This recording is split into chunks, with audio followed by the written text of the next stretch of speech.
Lisa, it's still saying screen sharing has been disabled for me. Okay, give me just a moment. Sure. Don't you love technical difficulties? See? Well, Okay, hello. Oh, is all good? Is it all done? Good. try that now, Doug. It should work. Let me try one more time. No, it still says host disabled participant screen sharing. Okay, we're just gonna make you the host right now. That works. Let me try it again.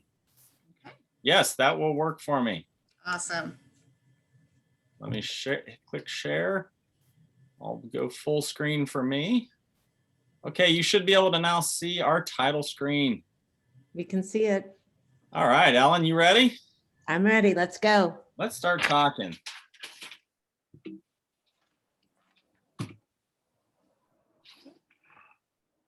Ellen, why don't you want to jump in real quick? Oh, sure. So Oklahoma's ABLE plan. So some things that Doug and I will talk about and you'll hear throughout the presentation are ABLE and OK Stable. And so we're just going to let you know that they're both the same thing. One is branded for Oklahoma. ABLE is the federal law. And you also hear STABLE, which is the partner ABLE account that we share with Ohio. They've got a whole bunch of other states that they work together, which works out well for us as family members. I do have a child with a disability who has an ABLE account. And so it works out well with us by having a great group, especially Doug being a part of that, to look over that and get the best service to our families. So what is ABLE? You just went right down there. All right. Yeah, I'll jump in there. Go ahead. Thanks, Ellen. So ABLE accounts, what is important to know, this is just the number one thing that people are still learning, and that is that an ABLE account exists to allow people with disabilities who are using public benefits like SSI and Medicaid to be able to save money past the limitations that you have historically had. So those limitations are typically a $2,000, what we call resource limit, or a savings limit, that if your account goes over that amount, or all of your accounts combined go over $2,000, you would impact your Social Security or Medicaid. So after years of advocacy, people with disabilities finally had lawmakers make a change. And the lawmakers' change was to provide what is known as the Achieving a Better Life Experience account, or ABLE account. It was passed in 2014 by federal legislation. And then quickly we went to work to develop a program and launched a program called Stable Account. So ABLE is kind of like a 529, kind of like a checking account, and kind of like a special needs trust. 529 accounts are to save money and invest for the future for education. ABLE can be used immediately, and not just for education. We'll talk about that later. But you don't have to wait until you're 18, like you do sometimes with a 529. It's like a checking account because the account is transactional. And it's also like a special needs trust. It's a special needs trust is one way of protecting assets. And an ABLE account is sort of like that as well. There are differences, and we'll speak about those in a minute. But when a parent asks me, should I get a special needs trust or an ABLE account, I say yes to both. So in Oklahoma, the ABLE account is called OK Stable. It's administered from the Oklahoma Treasurer's Office, Randy McDaniel. There he is. It was launched in May 31 of 2018, and it's offered to Oklahoma residents through the Ohio Stable program. Yeah, and that partnership that Ellen just mentioned allows Oklahoma to actually have a state plan without recreating the wheel. This ABLE account partnership allows other states to all participate together using the same program. So the Stable Account program is actually available to people across the nation, but specifically in Oklahoma through OK Stable. So the benefits of the ABLE account is, and we mentioned this, but I just want to reiterate it. people with disabilities can now save beyond $2,000. That is a game changer. If you've lived your life only being able to save that amount, you may not even believe that it's true that you can save more than that. If you've heard about OK Stable, maybe you've seen other people use it, maybe you believe it's true, it's probably still a test of faith to step out and have $2,001 or more than that. Because you know in the past that if you got over that, things happen to your benefits, and trying to undo those negative consequences was challenging. So part of our task, Ellen, myself, Lisa, is having people understand not just that it exists, but also having testimonials, stories of others who have used it successfully. And we'll talk some about that throughout the day. But it is finally true that you can have more than $2,000 by using this tool called OK Stable. So the account is owned by the person with a disability. That is much different than other tools that have existed in the past, like a special needs trust. We'll talk some about special needs trusts in this presentation. The OK Stable account provides financial independence. If you couldn't have more than $2,000, there was no opportunity for financial independence. Now you have that opportunity to save money, invest it, grow it. So in OK Stable, there's the opportunity to invest funds. We'll talk about that. And there's also tax benefits. I'll touch on a few of those right now. The tax benefits include tax-free growth. So if you're investing the funds, the growth of those funds is not taxed. So that is a tremendous way of investing. Most investment opportunities are taxed on the growth. OK Stable is not. There's also what is called the Savers Tax Credit. If you are working and you're putting money into this, you may be able to take advantage of the Savers Tax Credit. There's more to look into on that. I always recommend that when you start getting into multiple tax benefits that perhaps your taxes should be reviewed by a professional. But the Savers Tax Credit it's a pretty easy tax credit. You just have to find where to indicate that you are eligible for that, if indeed you could tap into it. So it looks like Ellen is muted again and can't unmute herself. But that's okay. I'm going to keep talking about some things until she is unmuted. Ellen, once you're unmuted, just jump in and cut me off. So eligibility for an OK Stable program is that you have a disability, and the onset of that disability is prior to the age of 26. So when I say onset of the disability prior to 26, what I mean is that even if you're not diagnosed until after the age of 26, if the onset was prior to the age of 26, you would qualify. Now, many disabilities occur prior to the age of 26. Many people are born with. So if that disability was something you were born with, you would qualify. But let's think about some disabilities that may challenge this age of onset. Think about a traumatic brain injury. If a traumatic brain injury occurs in an accident, and that accident happened after the age of 26, you would not qualify for an OK Stable account. Now let's think about something like autism. Autism oftentimes is diagnosed later in life, but you don't hit your head and become autistic. So it could be possible that even if you weren't diagnosed until after the age of 26, that you would still qualify for an OK Stable account. So it's important to understand that it is the onset of the disability prior to age 26.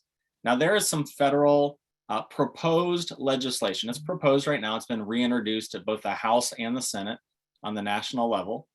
And that proposal is to increase the age of onset of the disability from 26 up to 46. We support that. It's called the Able Age Adjustment Act. We hope that that takes place, but there is no certainty of that yet. So right now it's important to know just that the age of onset would be prior to the age of 26.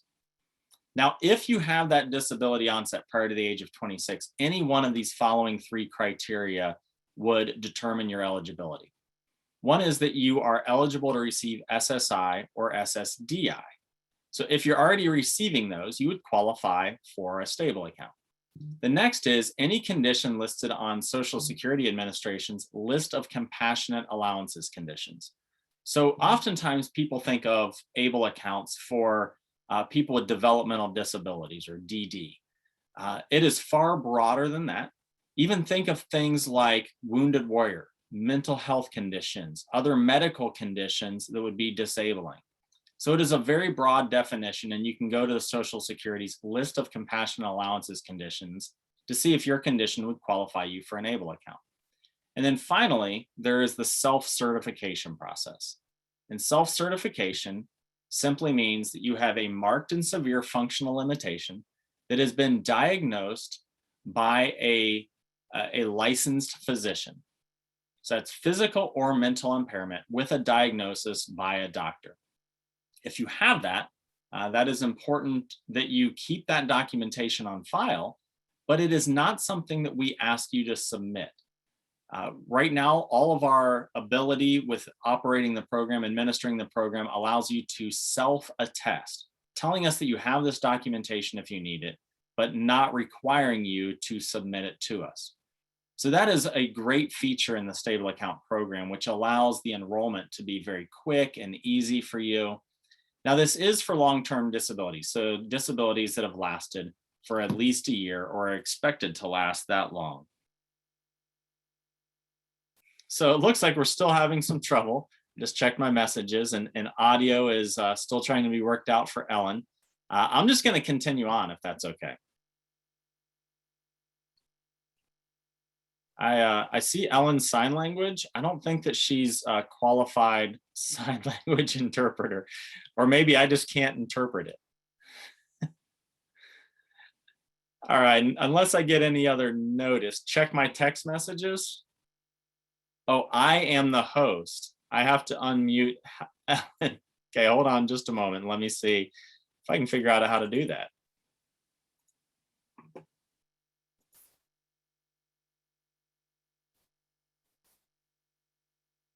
Okay, hold on just a moment and I will figure this out. I've never been the host before. Thank you for all this power.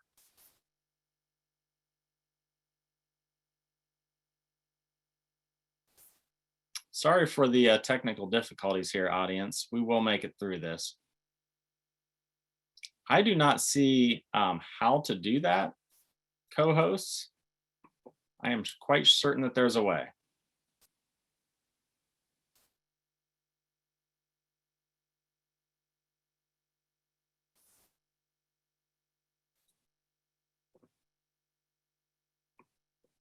Am I able to give up my host power?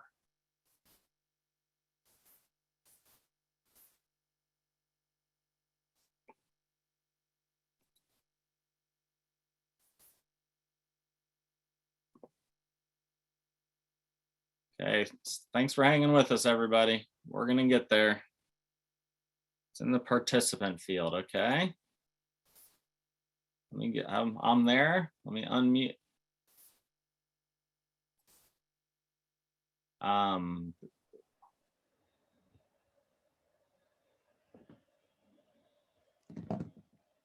Thank you. That was really great. Okay. You found a way to gag me. That's awesome. That's Ellen, don't mute yourself again if that was I don't know what happened. It just happened. I did not mute myself because you know I would not do that. But I appreciate you going through all those slides. You did an excellent job. Everyone, thanks for hanging with us. Sometimes these technical things are the things we talk about instead of the great information we're trying to pass on about ABLE. So you're at enrollment. Yeah, that's my slide. Somehow I did all your slides and it's still me. Well, go for it. All right. Enrollment. Enrollment is done online. I wish I could say that that was easy based on today's webinar, but our enrollment process is easier than the technology on today's webinar. It is free. It's online. You're going to go to okstable.org to find where you would click on the button that says open an account. It's quick, it's easy. It takes about 20 minutes to go through the information that you're providing about you if you're the person with the disability, or about the person with the disability if you're the one managing the account for that person. So the individuals who can manage an account for the person with a disability include a parent, a guardian, and a power of attorney. Now, the good news is that that is expanding as we speak. That extra capability is not yet built into our program, but the law has now allowed for a grandparent, a sibling, and a representative payee to also be what is called an authorized legal representative. The benefit is that if that person with a disability cannot do it themselves, there is likely somebody in that person's life that can do it for them. That representative payee, the addition of the rep payee, was a huge step because oftentimes people with disabilities are having their money managed by someone else, oftentimes a representative payee. So the enrollment process online, it does require a $50 minimum opening deposit. That is not a fee, but that is there because this is an account to help people save money. So it just starts the account with an account balance. So funding the account. So I looked at that, I'm laughing because that's probably still me. Yes, it is, Ellen. Somehow you're unmuted and you still don't get to talk. Funding the account happens two ways. It happens through an electronic funds transfer, which is just like online banking. That's a very fancy term, but just think of it as online banking, shifting money from one financial account into the stable account. And you can actually do it both ways. You can shift money from the stable account into other financial accounts. So think of it as online banking. The second way to fund the account is through just a good old check. You write a check, you stick it in the mail. We provide the mailing address and the instructions, and you can mail it in. It actually goes to a PO box, and you have to have the beneficiary's name and stable account number on there. But it's a very simple process, and many people still use check writing to make payments. Now, there are some limits to how much money you can put into OK Stable. And when I say the word limit, I use it very cautiously because some people are like, oh, there's a ceiling on this. I can only save a little bit of money. But when we look at these limits, the limits are very, very high, higher than what most people without disabilities are putting aside into savings and investments on an annual basis. So the limits are this. If you're employed, if you're not employed, there's one annual limit. If you're employed, there is a higher limit, and then there's a lifetime limit. I'm going to explain each one of those. So if you are not employed, general contributions can be made up to the limit of $15,000 per calendar year. And that can happen year after year after year. So if you are maximizing with just this limit, within just a few years, you could be at $60,000 in 4 years worth of savings, a tremendous amount of savings. If you're employed, there has been additional legislation added into ABLE, which allows people that are working to save their earned wages above and beyond the general contributions up to the federal poverty line of the previous year. Is that confusing? Yes, it is. It's like, what number is it? How do I know which number? We've made it very easy for you. In your account, when you enroll, it asks, are you working? The answer is yes. It turns on a second category of contributions. It allows you to submit earned wages up to that amount. It never allows you to exceed the general contributions or the earned wages contribution amount because our system is built to cap the contributions that would put you over those. So you never have to worry about accidentally going over. But if you were working, you could put those earned wages this year up to $12,760 additional dollars in for a total of $27,760 worth of savings in this calendar year, and then doing it again the next year. Now, one other limit, and this is the one that I just must laugh at when I say limit, the lifetime balance limit of the account, $501,000. With disabilities, without disabilities, it doesn't matter. $501,000 is a tremendous amount of savings. So when I say the word limit, please take that into consideration. Ellen. Oh, wait, it's my turn. Yeah, you're unmuted. Good to hear from you. So another way to get money into these accounts is e-gifts. And I love this because being a parent of William, who has a disability, no one ever gave him any money. No one ever gave him a cash gift like for a graduation or a birthday for aunts that lived away. Sometimes they just would not give him a gift. And it's because, this money can count as towards his resource limit. So asset limit. So here we've got e-gifts, and it goes directly to the ABLE account. There's nothing coming to him in his name outside of that account, but can still grow his savings. So you can send these requests to friends and families for special events. Gifts will not affect their benefits at all. Like I said, it goes to the ABLE account and it doesn't touch his name to affect his benefits. You can receive the contributions go directly into a stable account, and the record keeping is really nice. I always say that it lets you know, I think what we used to say through previous presentations is that, so that my son William can write out thank you cards. Maybe that's for him. Maybe that's for me being a parent and saying, here, write a thank you card.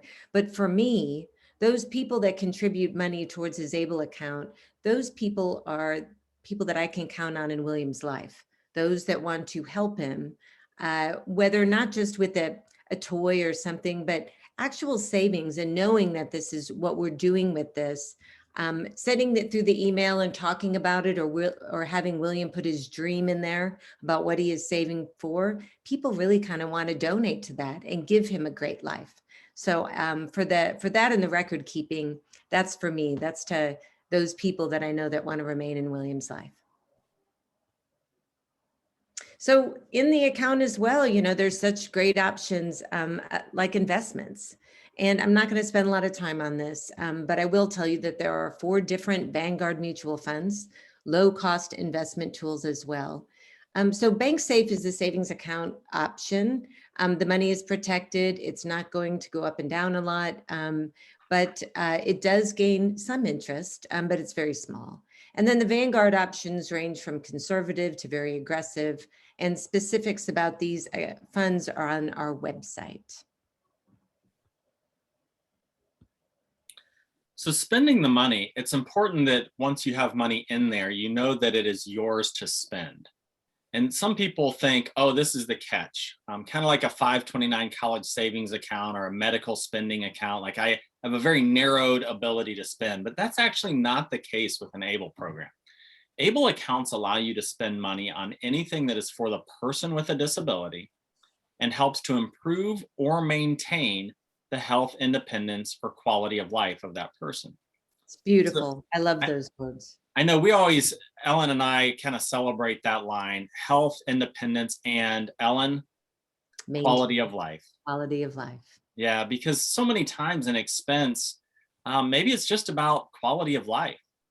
Sometimes it's an experience or going out to eat with somebody, and that's quality of life. But when we look at the categories, these categories are very broad categories. We oftentimes have people asking for specific examples of what is approved. There is no magic list of that.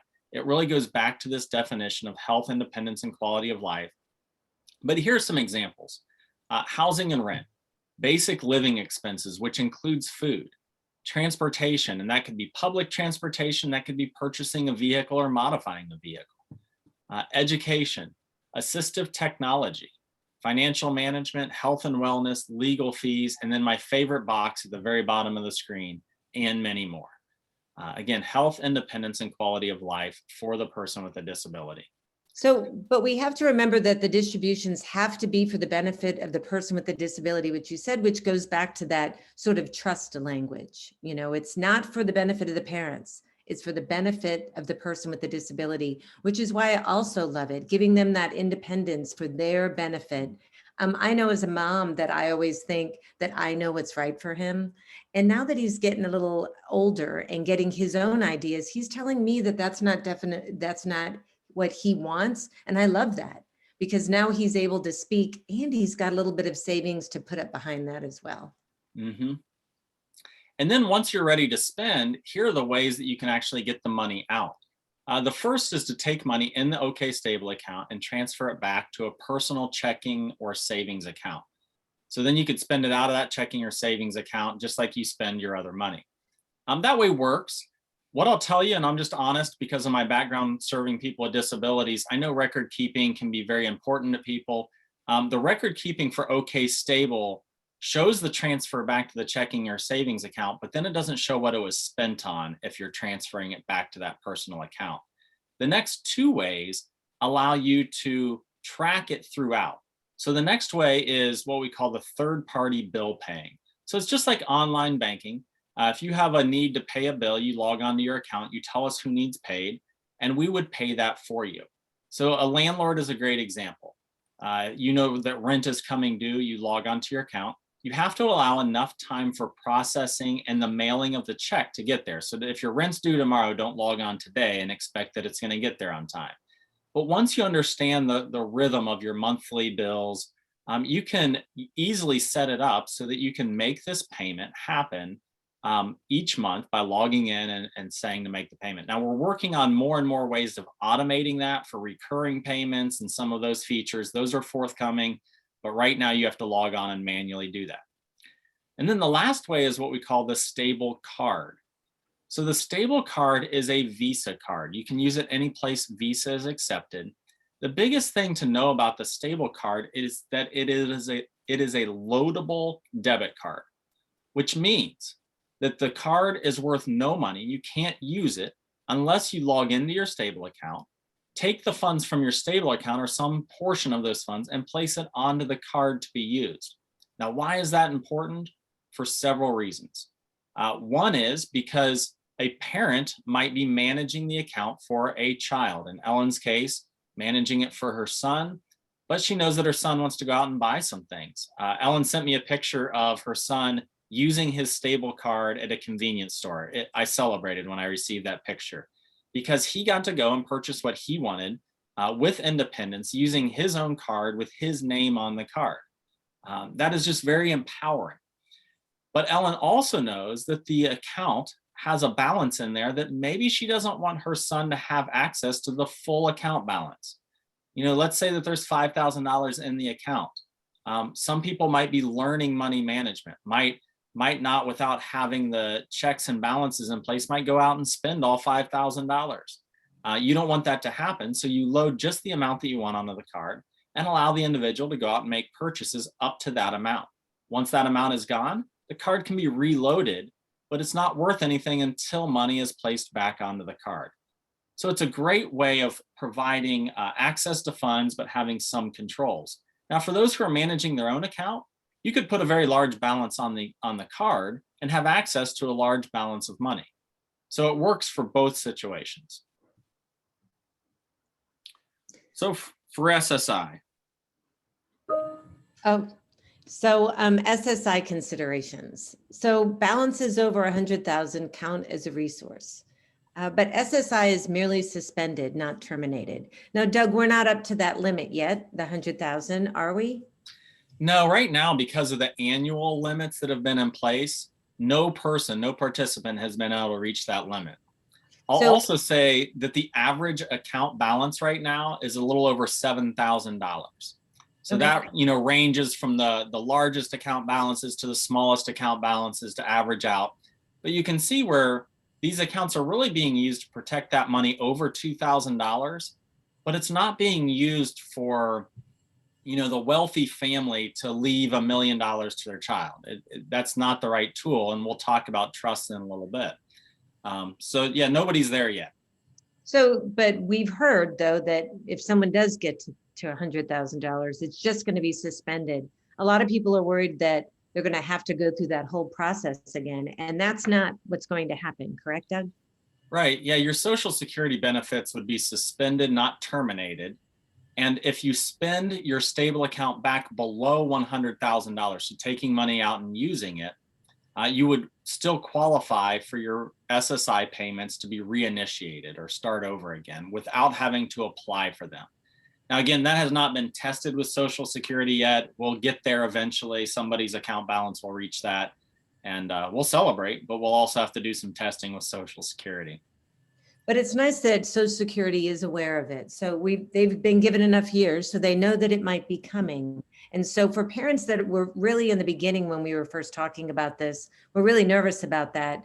They're on notice. And so I always tell people this isn't what we need to be, you know, stop paying attention to this. This is not a boundary. This can be worked with. And there's other options besides saving up to $100,000 in an ABLE account as well.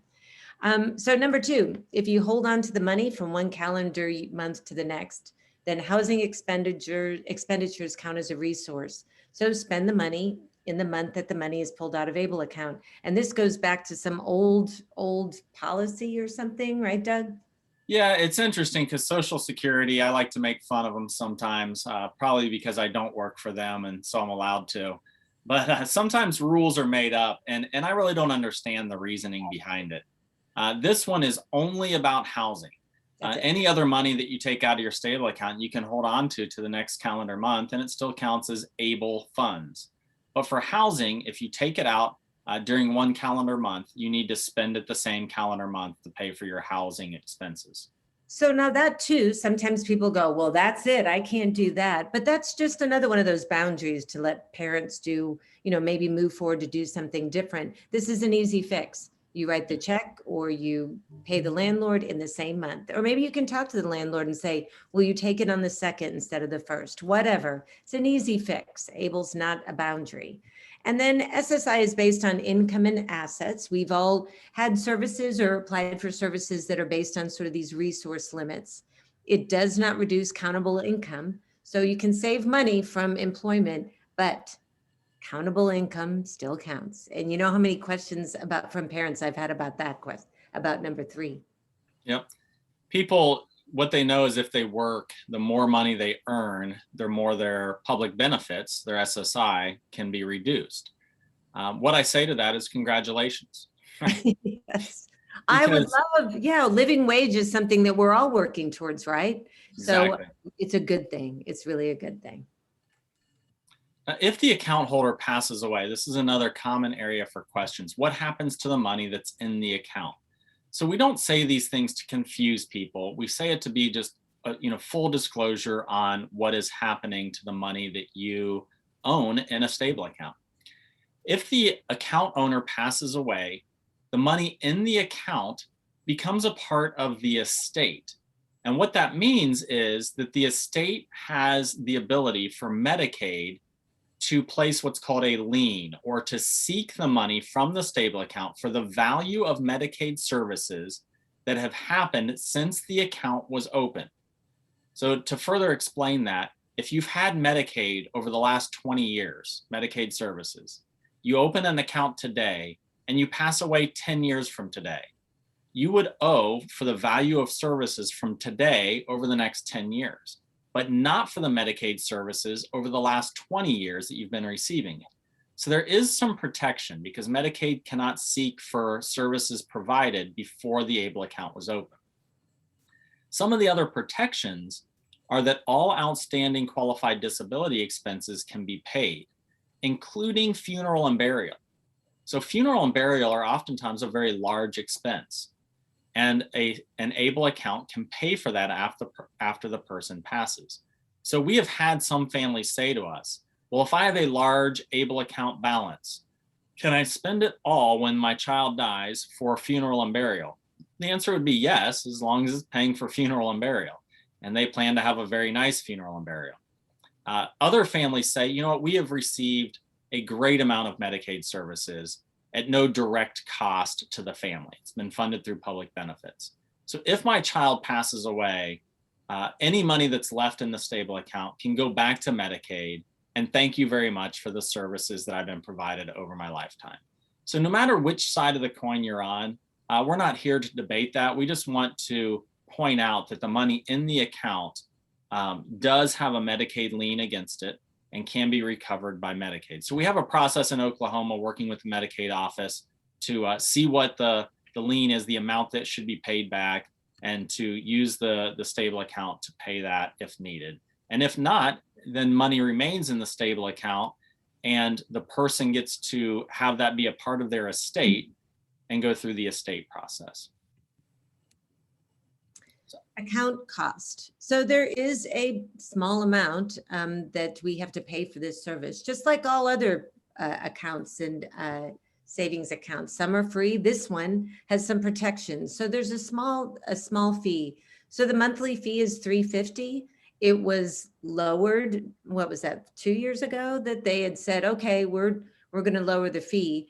And then there's a small amount. It's very low on the asset-based based fees are between 0.19% and 0.33%. It is very low, but inside that account, you can grow your money. And it's really one of those great benefits that weren't allowed to our kids or our friends who have a disability. So I'm actually happy to see that this is more real world stuff too. We work with Ohio, so Ohio sets the fees on that, and it's basically about the same around the country, correct, Doug? Yeah, there's not a big difference between any ABLE program that you could choose from. We haven't really said yet that this is not the only ABLE program in America. There are other ABLE programs. I will say, because I'm not afraid of saying that, that it's the most used ABLE program, the Stable Account Program, in collaboration with our partners such as Oklahoma. Why is it the most used? Because we have developed this program working with people and families with disabilities and professionals to just work well, to be simple. And so we constantly get feedback and we're constantly making improvements. So we hope that it continues to be the best ABLE program out there, but the participants are the ones who are going to tell us that, because we know that it's a competitive market and you could go someplace else and get a different ABLE program. But as Ellen said, when it comes to costs, all the ABLE programs are very close in cost. So really you want to look at the features, the customer service, and what's available in your state in case there's a problem, you know who to contact. And at the end of the slideshow, we're going to talk about who you can directly contact in Oklahoma. There's also something we're working on for some tax advantages for parents who do have an OK Stable account. There's some legislation going through right now. I think it might have gotten passed, not completely, but it has gone through the House, I believe. So stay tuned. Mm-hmm. So stable account and special needs trusts. Like I said before, when people ask me, should I open an OK Stable account or should I open up a trust? I say, yeah, both. Both will work. And I always look at, I did open up, I have a special needs trust for my son, William, but I also have an ABLE account for all those reasons that we talked about before, the independence, him using that debit card, him having an account in his name and not in mine. I love all those things. But also I like that with special needs trusts, there comes some rules that ABLE does not have. And we like that. We use ABLE accounts as the spending vehicle. So the unique parts of stable accounts, there's a broader spending power. In a trust, you can't use that money on food and you can't use it on housing, but you can use ABLE money on both of those. No federal or state income tax on the earnings in a stable account, and it can be established, administered, and owned by an individual with a disability, which I just think is fantastic. So they're, like I said, they're complementary. Trusts can be written or amended for distributions to stable accounts. Like I said, the spending vehicle, and trusts can accept unlimited cash and non-cash assets. And like Doug spoke before, there are some limits on ABLE accounts. But I say, if you're getting close and putting a lot of money into an ABLE account and don't have a trust, you should look into getting one. They really are complementary. And like Doug said at the end of this presentation, there's numbers that if you have questions on how these work, you can give us a call. So we do have our customer service. This is a great resource for people to know that it exists. You can call our 1-800 number, 8 a.m. to 7 p.m. Central Time, to speak to an individual, have questions answered. Oklahoma, with many parent volunteers and professional volunteers, also have people in the state that are willing to help answer questions about this, people that know a great amount. Ellen is one of those. And Ellen, I'm going to try to give the slide control over to you so that you can bring up the slide that has those local contacts. Let me see if that is possible for me to do. Ellen? So just to let you know, there's, to recap, these are the reasons why I like ABLE and why I did become an advocate and start talking about this, this great law. Oh, I'm now the host. Control. It's a safe place for my son, William, to grow his money. It's savings for his future on what he wants to spend his money on, not necessarily giving him some independence and letting him learn about financial responsibility that he never really knew about. And it protects his benefits, which is right now, I don't know if he's going to need benefits, but let's just protect him just in case. I don't really know. So Sometimes we think that we're not going to make the right decision, but I know that ABLE account is a really good help and support to some of those decisions that we make. Let's see, can you see?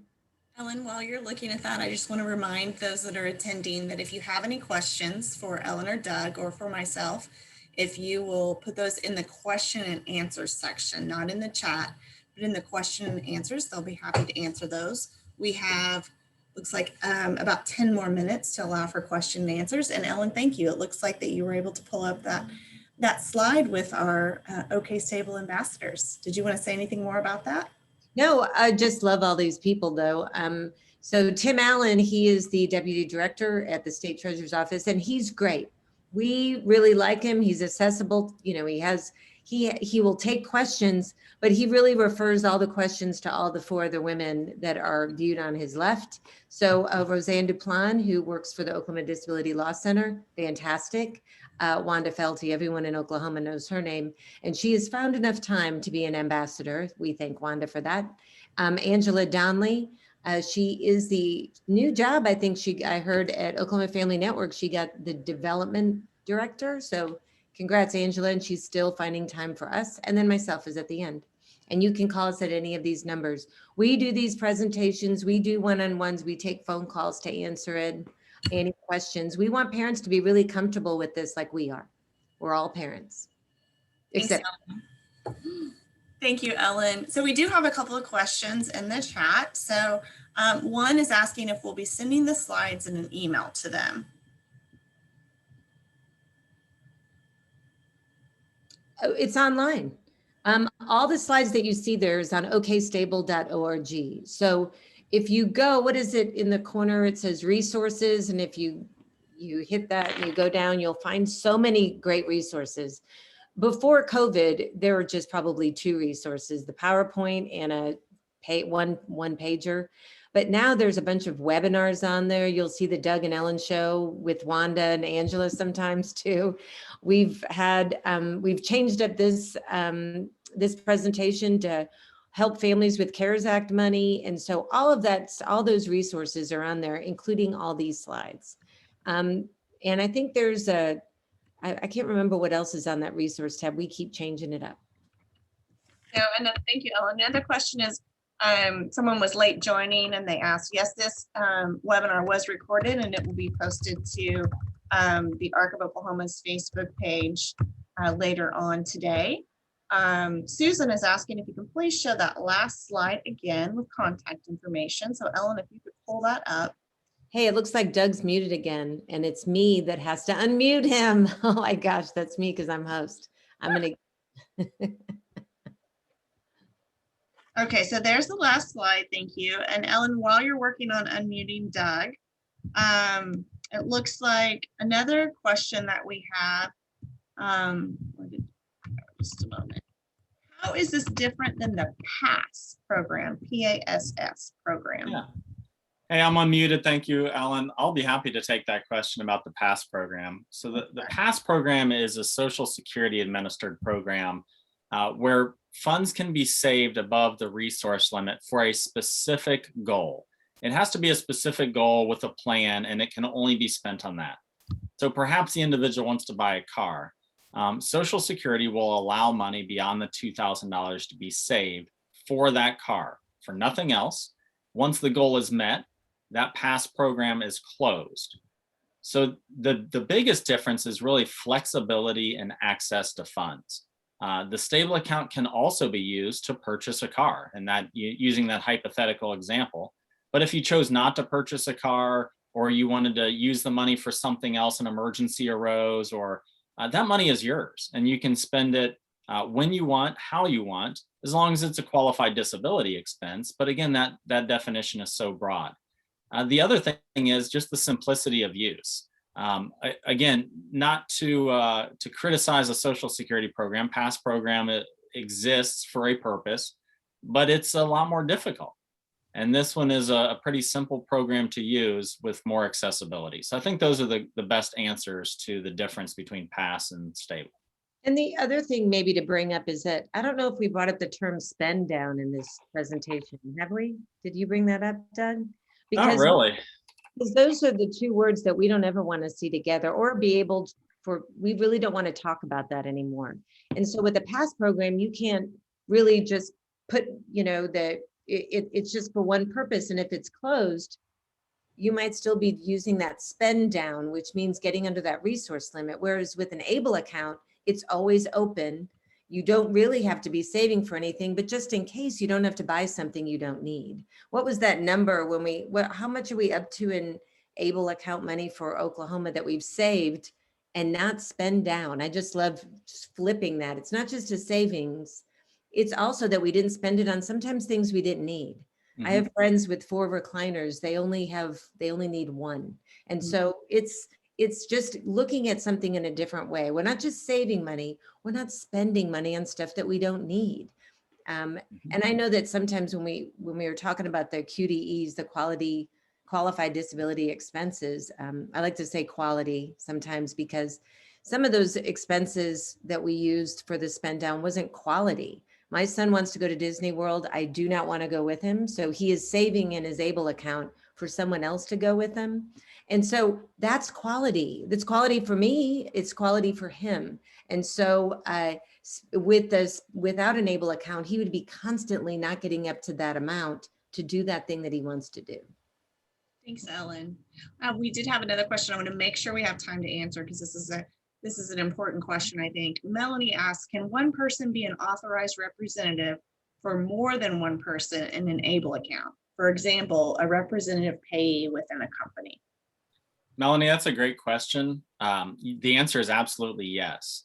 And that exists where you can have the ability to manage more than one account for more than one reason. Rep payee is one of those reasons. Also think about a parent with more than one child with a disability. They may be managing more than one account.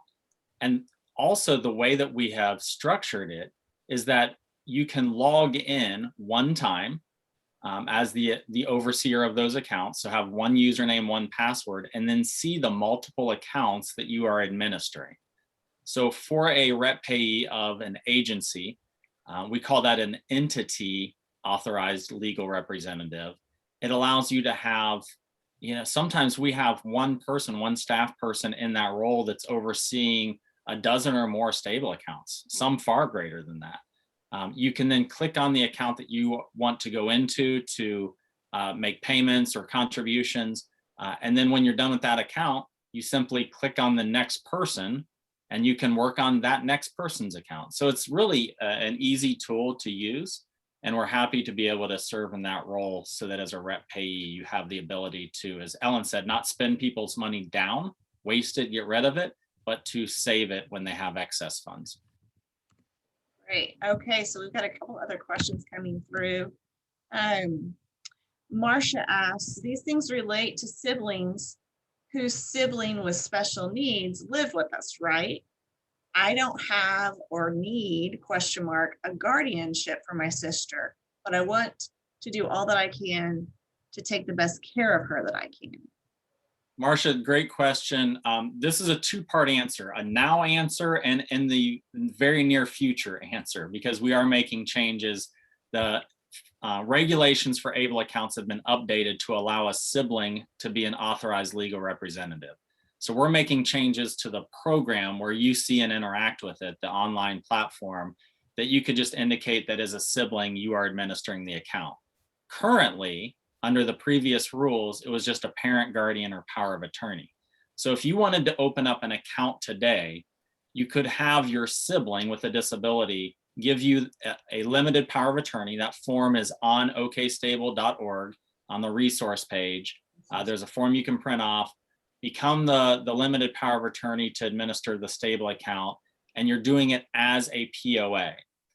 If you'd like to wait for a few short months, I'm not recommending that. I'm just saying if you don't want to become POA, sibling is allowable, and we will have that functionality in the very near future. Great. So Ray asked the question, and maybe you guys, I'm not sure I totally understand it, but I've asked Ray if you can in the chat tell me what CW stands for in this instance. But Ray's asking what happens with the account when the rep is CW, temporary guardian, or the guardian changes. That might be caseworker. I don't know. But basically, I think the gist of it is what happens when the representative payee or the guardian changes with a stable account. That's a Doug question too. Okay, what happens when the representative payee or the guardian changes? When an authorized legal representative, so that's what I'm going to go back to, that's the overarching who can manage a stable account. When that has a need to change, you can contact customer service and we will provide you with a form to be completed that would take you out of the position and give that position to somebody else, or give that authority to someone else. Or if you're the one becoming the new authorized legal representative, the same form would be used to take the previous one or the outgoing person out of that role and to place you into that role. And there's all kinds of circumstances that exist that create the need for that. It could be that the guardian or the authorized legal representative passed away. And so maybe that person can't sign the form. Again, we work with you on that. It could be that one agency was doing it. Now this person is being served by a different agency. We work with those situations. So we understand that there is a need to change authorized legal representatives. We make it as easy as possible, but we also want to make sure that there's not fraud happening or somebody trying to take over the account that shouldn't have access to the account. So there is a balance that's there, but we'll work with you on that by contacting our customer service. Great. And Ray, thank you. Ray said CW Child Welfare. So that would apply to that. Great. Okay. And then I believe we have time for one more question and we'll be right at our limit. So Susan asked how you request a debit card for an existing stable account. Yeah, so there is a link on our website as well, or you can contact our customer service and they will transfer you to a number to make that request. Our debit card, it's a fantastic debit card. It's called a TrueLink card. TrueLink is a financial company that serves people with disabilities. That's how all of these unique controls have been provided on this debit card.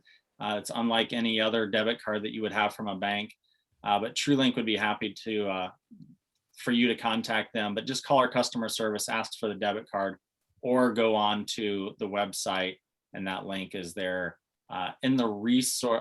I'm 99% sure it's on the resource page of the website. Call customer service. They can help you too if you don't need to. Either way. Great.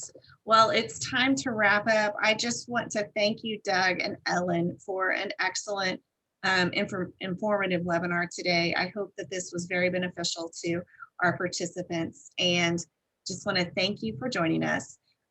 Please remember to visit the ARC of Oklahoma's website and Facebook page to stay up to date on more webinars coming your way. And again, if you have any questions, our staff here at the ARC of Oklahoma can assist you with applying for stable accounts, or Ellen and Doug are always available, as well as their customer service team and those ambassadors. So thank you all for joining us today. We appreciate it, and have a great rest of your day. Thank Bye, you. everybody.